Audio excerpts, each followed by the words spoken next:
All right, welcome to SWU's Unfiltered Holonet Weekly, your go-to source for all your competitive SWU news. We're your hosts, J-Rod.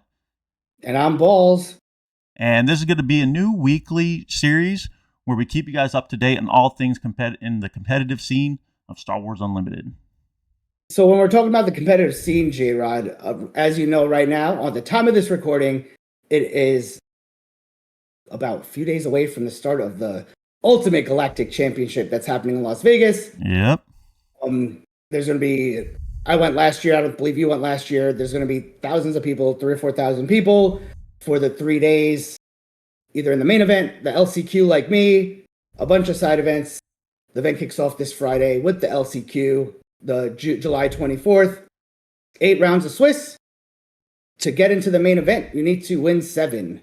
So you have to go X and 1 to make it to the main event. So more than likely, I will not be seeing you at the main event if you're watching this video. But we're just going to have a good time. Saturday is the kickoff of the actual championships. But even if you don't make it, there's still plenty to do, right, J-Rod? Yeah, I mean, there's a ton of things. You know, they're going to have on-demand pods for Premier, Eternal, Draft, even Twin Suns, if you like that. It's going to be running the entire weekend. If you still have the competitive itch, though, you know, they have the new Galactic Opens that are going to be at these bigger events. So going into Saturday, which is day 1 of the main event or day 2 of the overall event, you can enter into the Galactic Open, which is actually the first competitive event of Season 2. You know, if you're bringing friends and family, they're going to have learning stations there so you can go and teach them the game. You know, if you just even need a break from the game, then you can meet artists, the artists who make the cards or the card art there, and then they're going to have multiple panels during the event as well. What we're going to do is, if you want all of the GC news, we'll put a link down in the description, and you can go in and check all that out. Yeah, I think I'm going to spend my spare time in the Prestige VIP hangout. Right? Yeah, that's a good time.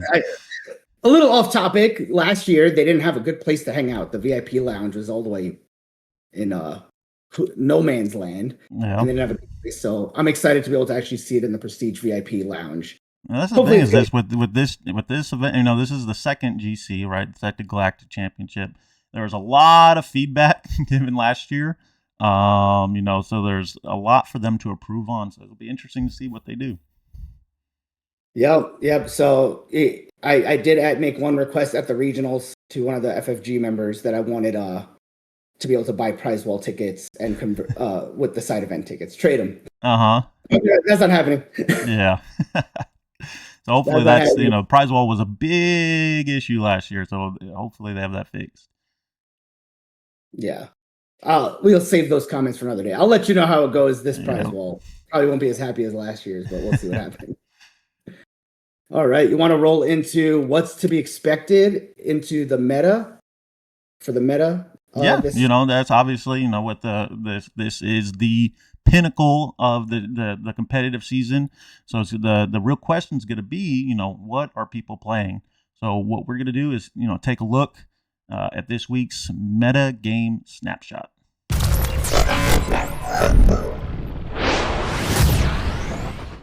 All right, so let's dive into the meta snapshot. We just had the release of set 8. I got all my cards in the back table behind me. I don't know which hand you can see me point from, but there's all the cards are out. 18 new leaders, 240 new cards, no PQs leading into the Galactics. So really, it's probably one of the weirdest ways to prep for a wide open meta. Right, there's a lot of different decks that you see on like Carameta or what's going to be played, and I think a lot of the new leaders are really picking up steam as the go-to leaders for the meta, at least for Galactics. What have you been seeing, J-Rod, or what are you thinking, J-Rod, is the leading deck for the meta or for Galactics? I think the deck to beat is going to be Cat, right? It's Cat Blue. Right, and really, I think Cat will be the number 1 leader, but I mean, it can really be anything, any red blue villain deck, right? There's Daedra, Cad, Talzin. What's the other ones? Aura, of course, Boba, right? Any of those, I mean, you're going to see, and they're all going to be doing well. I mean, but Cad is like it's going to be the top leader. Yeah, I definitely think it's probably going to be the most played leader. That's what we're seeing. We know a lot of people that are going to go play that deck. Me personally, I haven't had the time to do the reps, and I'm going to play Vader Yellow at the LCQ, not in the main event. If I make it to the main event, great. But like I said, I'm not planning on seeing anybody in the main event. And Vader Yellow is a deck that I think for like the past 4 or 5 PQs, you and other people have said, dude, just fucking play Vader Yellow. Yep. Because I'm trying to figure out what to play. And then sure enough, it looks like I'm going to play that for Galactics, for the LCQ, the last chance qualifier. And I think that's the thing. It's like I think there's going to be a lot of pilot decks are going to be pretty popular, right? Vader's going to be up there, Boba pilot, Luke a bit, maybe a little of Kazuda, but yeah. Vader and Boba are definitely the top 2, at least for pilot decks, right? You're going to see a lot of space hate, right? And you see those in those red blue villain decks. Or any red deck, you need to watch out for like Outer Rim or System Shock, System Shock not as much. Most people play Outer Rim. Another card that, like, if you're playing against blue anything, Retaliation. The second your leader takes damages a base, you can. It's a removal for leaders. Right. It's like a Rival's Fall, but it lets you remove them after they damage a base. So, which I mean, it's the same thing. Obviously, with a lot of them playing blue, Tree Remembers is going to be a big staple in these cards. That can just, I mean, again, if your leader flips onto something like that, then it's just dead, right? Yeah, when I flip my Vader on a tie, I'm kind of fucked. Yeah. What's pretty cool though with the release of the new set, you see a lot of new leaders, right? You see Ahsoka, which I think is going to be the most popular of the new leaders, but right below that you have Mando, you got Grief, Ezra as well, right? All those advantage token leaders are going to be, I think, pretty good. Yeah, the advantage token, I put some other decks together for the side event, so I'm bringing a Grief. I am actually bringing in Ahsoka too. I won't play them in the LCQ. Right. Ahsoka blue, Grief is yellow, red. So red. Yeah. Because Ezra is also yellow. Yeah. I'm just not confident in playing those. I haven't had as many reps into those as like a Vader. But I do think a lot of the new leaders will pop up, like you said, right? They're going to be the most popular, and then the tried and true pilot decks. Krennic's popping up too. Like, I know a lot of people that are thinking about Krennic or in just blue-green villain in general, right? Yes. But Krennic would be up there. Probably see Aura Data Vault again. I hate blue-green villain, and obviously you're always going to see those types of decks at these events. But me personally, I think a kind of dark horse deck, or maybe not so dark horse, but it's Thrawn JTL. Yeah, I'm bringing that too for side events. That's a fun deck. Because you have 2 different ways, right? I've seen it splash green, right? So you can still run Legacy Run, or then just straight up yellow. Yellow 30.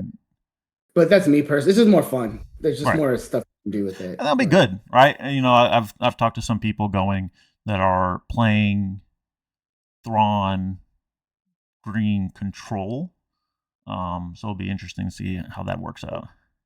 That's gonna be fun to play against instead of cross. I don't know. Those long tournaments, I'm not a fan of sitting across a heavy control deck, but Thrawn's interesting. I'm curious to see if Lando is gonna make another impact, like the teams that are, or what other deck these teams are cooking up that we're not gonna know until the day of, right? Mm-hmm. So I mean, Lando is just always good value, right? So you have to have him there. You always want to make sure you have some type of credit hate. You don't want to be caught with your pants down, right? No, maybe you do. I mean, depending on who you are. Depending on who you are, what you're trying to do. You're in Vegas. Remember, what stays in Vegas, what happens in Vegas stays in Vegas, J-Rod. Lando, I'm surprised I haven't seen a lot more Lando pop up. You know, that was obviously a big deck last set. Um, and I am curious to see if there's gonna be your boy Qui-Gon making a big splash. I think he can be. It's difficult. He if he gets going, he's almost impossible to stop, right? But he's very disruptible, which is his issue, and also very weak to space, right? They got the new 4-cost Space Sentinel, the green 2/6. Yeah, the 2/6, the shuttle, the 2/6 that gives like +2, I believe, right, as an action. So that's a good. It lets you attack and give +2, right? In the same action. That's good, right? It's a good replacement, because Bright Hope rotated out.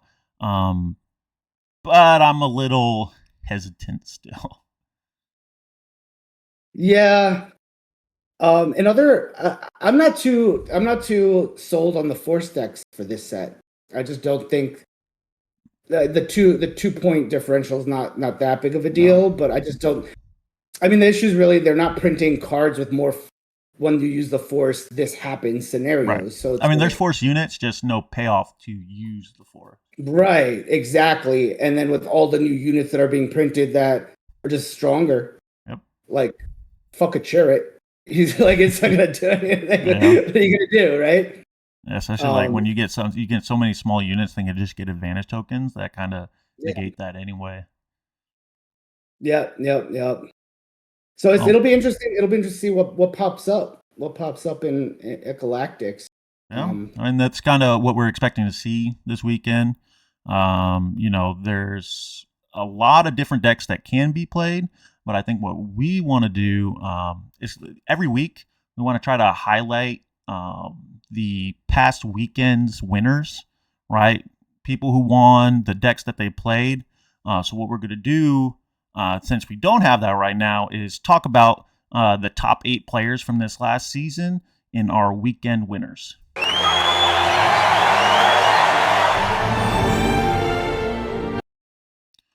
Okay, so we're going to talk about these top 8 players from the this past season, right? The Galactic Championship is the end of season 1, all right? And we're gonna bring up the leaderboard here. It's brought to you by Holocron Rating Index.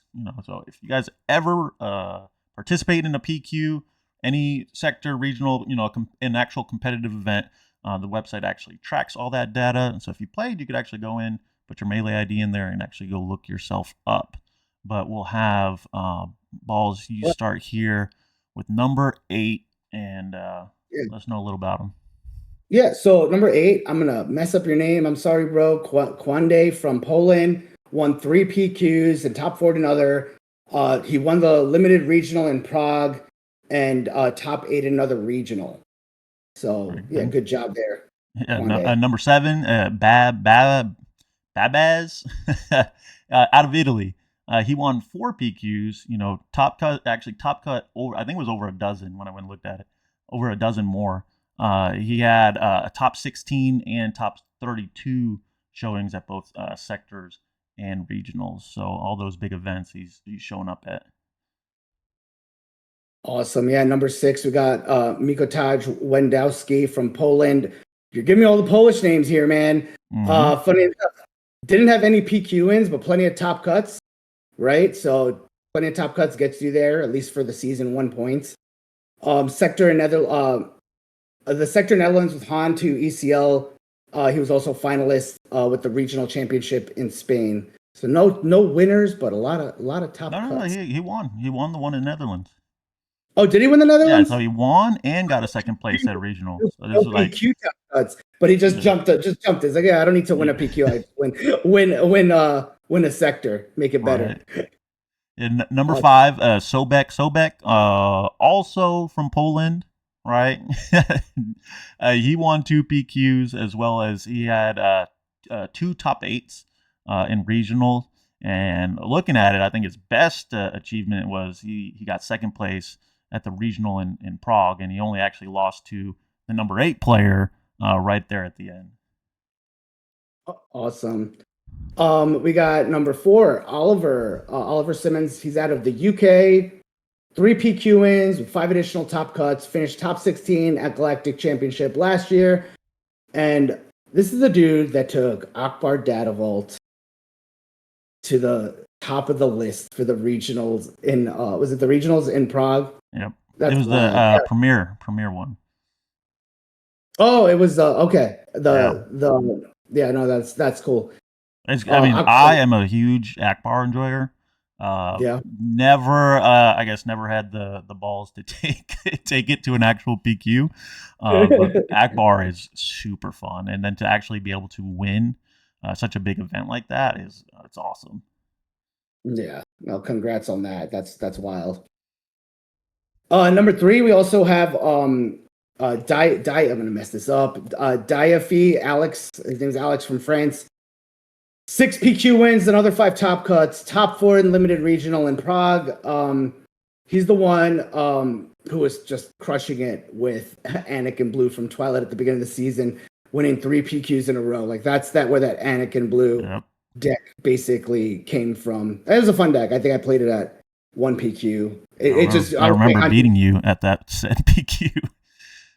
So yeah, before we get to number 2, speaking of the Holocron ratings, me and J-Rod are nemesis. Yeah. You can find out who your nemesis is from your PQs. Yeah, so people you've played, somehow we both being local have played each other multiple times in PQs. Yep. So number 2 is Fame out of Italy. So, we're at number 2 right now. So if you're keeping track, every single player we've mentioned so far has been from Europe, which also, if you look back at our winner at the GC last year, Benton, also out of Poland, another European. So, us U.S. players kind of have our work cut out for us. But Fame won impressive 7 PQs, as well as he won a limited sector in Paris. Yeah, and it's actually a Fame, I believe, not Fame. I don't know. I think you messed that. I only speak one language. And for our top, we saved the best for last.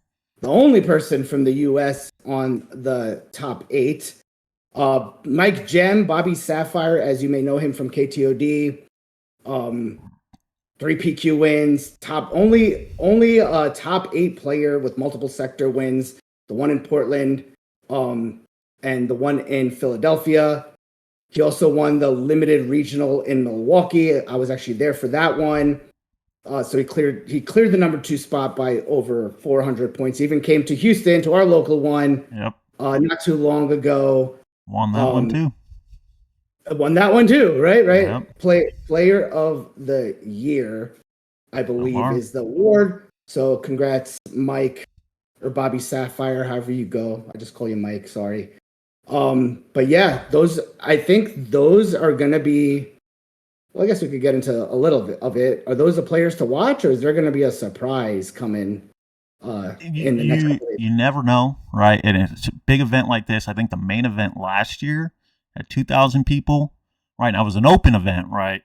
So 2,000 people, I mean, to be essentially perfect out of 2,000 over 3 days is not easy. Yep, it is a tough couple of days for sure. It's gonna be interesting to see. Hopefully, I'm rooting for Mike. Mike should root for yourself. Down, close it, dude. I'm realistic, motherfucker. I'm gonna go. I had 0 prep. I've been busy all since the set came out. I got cards shipped to me and disappeared for a week and a half. Like I am not prepped for this. I'm just gonna go have fun. Hopefully buy some prize wall tickets off people and go get some swag. But yeah, I think the people that are putting in the work on those teams that are doing the reps, hundreds and thousands of games. Oh yeah. One of them will come out on top, and I think I hope it's somebody in the States. Me too. Right? We'll see. We'll keep. I mean, the Galactics are staying in the States anyway, so it's not like it's that's the thing, right? We gotta defend our home turf. But no, that'll be good.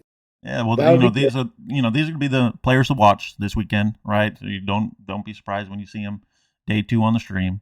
So another thing, again, this is going to be our weekly show. What we want to try to do after every weekend is try to bring you like a top play for the weekend. Something that was, smart, something hype, I don't know if we're going to do any lowlights, but some play to highlight over the past weekend. So what we're going to do is get into our code breaker play of the week. All right.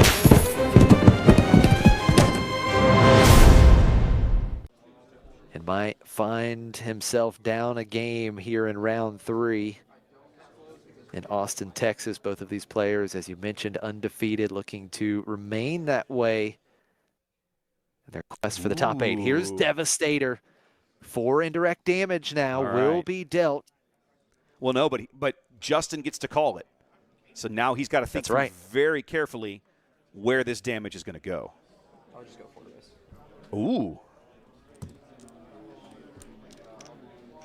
Interesting. All 4 to base. A1 defeat it to kill Nemec.